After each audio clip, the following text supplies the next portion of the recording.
I believe one of your, and you're into like resolutions, if I remember, at least you were when I talked to you. You weren't going to drink this year. Right. How's that And going? it's going great. I have not had any alcohol since at least the beginning of the year. I don't know that I even drank at the end of 2019. And I did that because I found that I had this crutch of going to networking events. And because I found out I'm not an introvert, I'm not an extrovert, I'm an ambivert, which is a real thing. You learned that from my show, right? An ambivert? I did. I learned that which is a after hybrid of extroverts and introverts. Right. So I'm an introvert. And when I go to networking events, I felt like I needed something to help me loosen up and have better conversation. And I don't think I ever went overboard, but I just felt like that wasn't helpful. And it's a lot of calories. So it would just kind of culminated in like, what can I do to kind of be completely focused on the person that I'm talking to at these events, that I can not worry about like having a drink in my hand and consuming extra calories. And so it's gone great. And coronavirus has helped because we haven't had in-person dealings, right? So I haven't had to really well, if you're drinking at home, you wouldn't want to have to go to the store and get that drink. Right. Well, it's true. And so I haven't, and I see people too, and nothing against them at all, but I mean, going through all these bottles of wine and stuff. And I'm like, yeah, I'm not spending money on wine. I'm not, drinking however many calories that it has in it and just putting that right to my hips or wherever it goes. And yeah, so it's been good. I also cut out coffee and caffeine, which that one does not sound as much fun. It's not. It's terrible. It's so bad. So I learned last year, I think I had one too many dillies one night, and I went and tried getting on my bike the next day, and it was just like, I can't do this. So I was like, okay, when I'm training for a race, no alcohol. So I actually haven't had I haven't had a drink in a long time, months. I'm on the same like track as you, like definitely not this year and some into last year. And it's just easier, honestly. It's just like, whatever.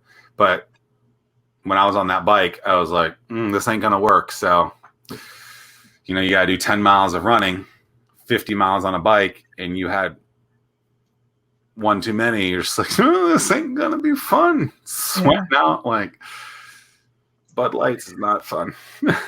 Yeah, good to see Zach Miller, you drink Bud Light? How dare you? Whatever. So you think you'll go back in 2021?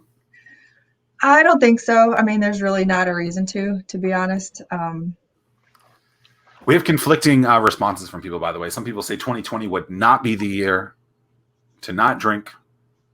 I've thought about that, and I thought, I should, maybe it would be helpful to get past some of this, but like the take no days off, as soon as you have one, then the next night. You go to networking events, you would figure out a way to happy hour on Zoom and absolutely. So and the people do the happy hour on Zoom, and I'll have my. Well, that's the thing. That's like people legit. My little bottle of water and that's it. But so cutting out the caffeine though has been the most difficult. And I just want to say that anybody who's ever tried to stop smoking or any kind of something like that, I can't imagine what you go through, because just cutting out caffeine, I still have headaches every day, constant. And I haven't had caffeine now since we started quarantine. And I could only do that because of quarantine, because I felt like when I would get up to go to work that I had to have it. Like I had to just start drinking coffee or take a caffeine pill to feel normal. And then I was ingesting caffeine throughout the day, and then I couldn't sleep at night, and it just was this terrible cycle. So there are studies that say that drinking coffee immediately too actually does worse for you. Yeah, it does. It's not as effective than if you were to wait 60 to 90 minutes.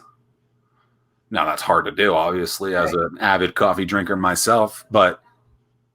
Well, and so the fact that I'm still having withdrawals from it, though, that to me kind of give me some empathy for anybody who's trying to cut out anything else in their life, because I mean, honestly, I've seen some documentaries about people trying to kick drug habits and everything and how difficult that is. And I'm like, yeah, I can see it like this every day. I think about it.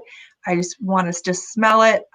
The coffee, all these little things. And I'm thinking, man, this is just caffeine. I can't imagine what other people go through. So think about that if you know anybody who's trying to kick cigarettes or anything else. Because Also, I think a lot of the people that you hang out with, as we're talking about kind of like building these communities of individuals, these tribes, that's my least favorite word, tribe.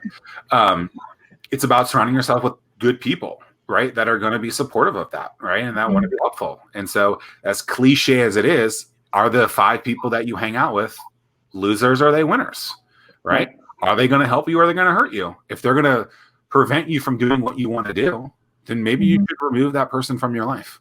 Yeah. And then, you know what? You'll feel pretty good. Like you wouldn't keep dating. Hopefully you wouldn't keep dating someone that sucked, that you didn't like. You would remove them from the scenario. Lisa Marie Jones says she made a personal commitment to avoiding negativity and God, why did I pick this one to say out loud? Contentedness? Is that a real word? Contentiousness? Gosh, 2020 is the year where Zack Miller still can't read. So that's okay. So as someone who is trying to, this is interesting. So Rebecca says, they say sugar is as addictive as heroin. That's interesting. Sure it is. It's in everything. So yeah.